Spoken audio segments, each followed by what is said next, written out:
Hello everyone, आज हम solve करेंगे एसएससी सीएचएसएल 2024 में पूछे गए कुछ क्वेश्चन।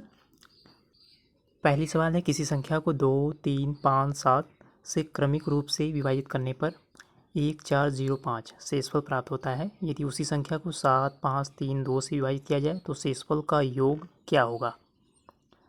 तो ध्यान से देखिए, 2, 3, 5, 7 इनसे विभाजित करने पर शेषफल क्या है, 1, 4, 0, 5 1, 4, 0, 5 यही लिखा गया है।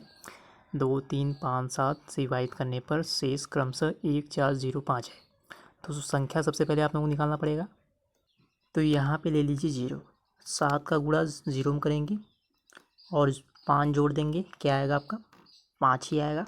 सेम यहाँ पे करेंगे, 5 गुणे 5 प्लस 0 25, 3 गुणे 25 प्लस 4 यानी 79 आएगा। 2 गुणे 79 प्लस 1 तो आपका क्या आ जाएगा 159, और 159 ही आपकी संख्या आएगी। अब 159 में ही आप लोगों को भाग करना है, किससे, देख लीजिए यहाँ पे 7, 5, 3, 2 से, ठीक है। अब भाग करना है आप लोगों को 7, 5, 3, 2। अब शेषफल क्या आएगा वही आप लोगों को जो है निकालना है। तो 7 से भाग करेंगे, 22 बार जाएगा, 22 सत्ते 154, 5 शेष बचेगा। अब 22 में 5 से भाग करेंगे, 4 बार जाएगा, 2 शेषफल बचेगा। 4 में 3 से भाग करेंगे, 1 बार जाएगा, 1 ही शेष बचेगा। और 1 में 2 से भाग नहीं जाएगा, 0 बार जाएगा, 1 ही शेष बचेगा, यानी 5, 2, 1, 1। तो क्वेश्चन के अनुसार अगर आप लोग 159 में 7, 5, 3, 2 से भाग करेंगे तो शेषफल 5, 2, 1, 1। तो इनका योग पूछा गया है, इन सभी को जोड़ दीजिए, 5, 2, 7, 2, 9 और यही आपका आंसर आएगा। बी वाला ऑप्शन आपका सही है। क्वेश्चन नंबर 42 देखिए, ये क्वेश्चन ऑलरेडी आप लोगों को शॉर्ट वीडियो में मिल जाएगी।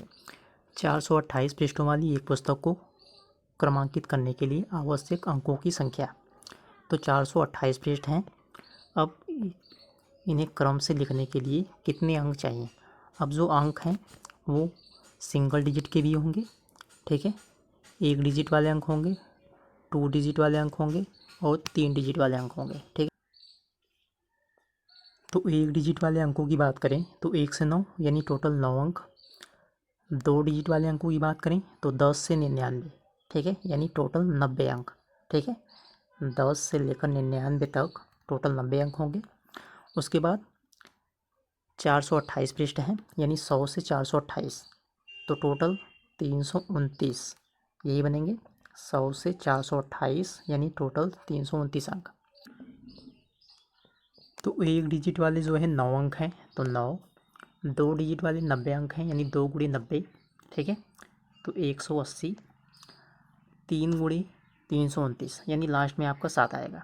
9, 7, 16 इकाई का अंक 6 है, पहला ऑप्शन आपका सही है। अगला क्वेश्चन है, एक प्राकृतिक संख्या n 732 को विभाजित करती है, 12 शेषफल देती है, n के कितने मान संभव हैं। सवाल में दिया गया है 732 में n से भाग करते हैं तो रिमाइंडर है आपका 12, यानी कह सकते हैं अगर 732 में से अगर 12 माइनस कर दें तो 720 आएगा। तो अब जो है ये n से जो है कट जाएगा, यानी 720 का फैक्टर है n, ये कह सकते हैं, यानी 720 का गुणनखंड है n। तो यानी अब कितने मान संभव हो सकते हैं, तो इसका करना पड़ेगा फैक्टर। तो 72 यानी 9 8 72, तो 3 का स्क्वायर 2 घाते 3 लिख सकते हैं। उसके बाद 10 का गुणा करना पड़ेगा, यानी 2 गुणे 5 यही होगा। तो ये हो जाएगा 2 के घाते 4, 3 का स्क्वायर 5 की पावर 1। तो कितने मान संभव होंगे, यहाँ पे 4 है तो यहाँ पे 5 ले लेंगे, यहाँ पे 2 है, यहाँ पे 3 ले लेंगे, यहाँ पे 1 है तो 2 ले लेंगे। ऐसी सवाल मैं आप लोगों को करा चुका हूँ। तो 5 3 15 दूनी 30।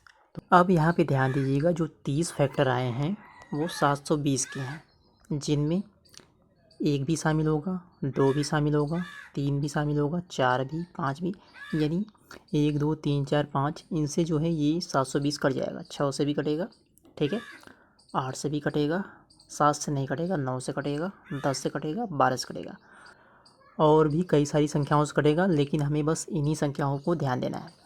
जैसे मैं किसी संख्या को ले लेता हूँ 12। अब 12 अब 732 में भाग करने पे 12 शेषफल आना चाहिए सवाल के अनुसार।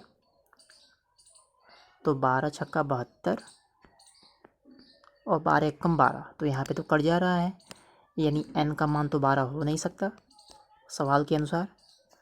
इसी प्रकार अगर आप लोग 1 2 3 4 5 इनमें किसी संख्या को लेकर ट्राई करते हैं, 732 में भाग करते हैं, तो 12 आपका जो है शेषफल नहीं बचेगा। तो इन्हीं 10 संख्याओं को जो है 30 में से माइनस करना पड़ेगा। ठीक है, तो आपका उत्तर जो आएगा वो 20 आएगा। 20 आपका ऑप्शन सही है। जैसे आगे है आपका 18, 18 से भी 720 कटेगा। तो अब 18 से बाद जब इसमें भाग करेंगे तो 18 चौका 72, तो देखिए अब 12 जो है शेषफल बचेगा। ठीक है, यानी कहने का मतलब ये है कि 12 से आगे जाने पर जो भी संख्याएं होंगी अगर उनसे 732 में भाग करेंगे तो आपका जो है 12 शेषफल आएगा। तो टोटल 20 संख्याएं जो है संभव हैं। अगला क्वेश्चन है 14,400 के कितने गुणनखंड 18 से विभाज्य हैं लेकिन 36 से नहीं। तो 14,400 144 यानी 18 अट्ठे 144 होता है, इसे लिख सकते हैं 18 गुणे 800। अब मैं 18 के मल्टीपल में इसलिए लिख रहा हूँ क्योंकि यही फाइंड करना है कितने गुणनखंड ऐसे हैं जो 18 से विभाज्य है।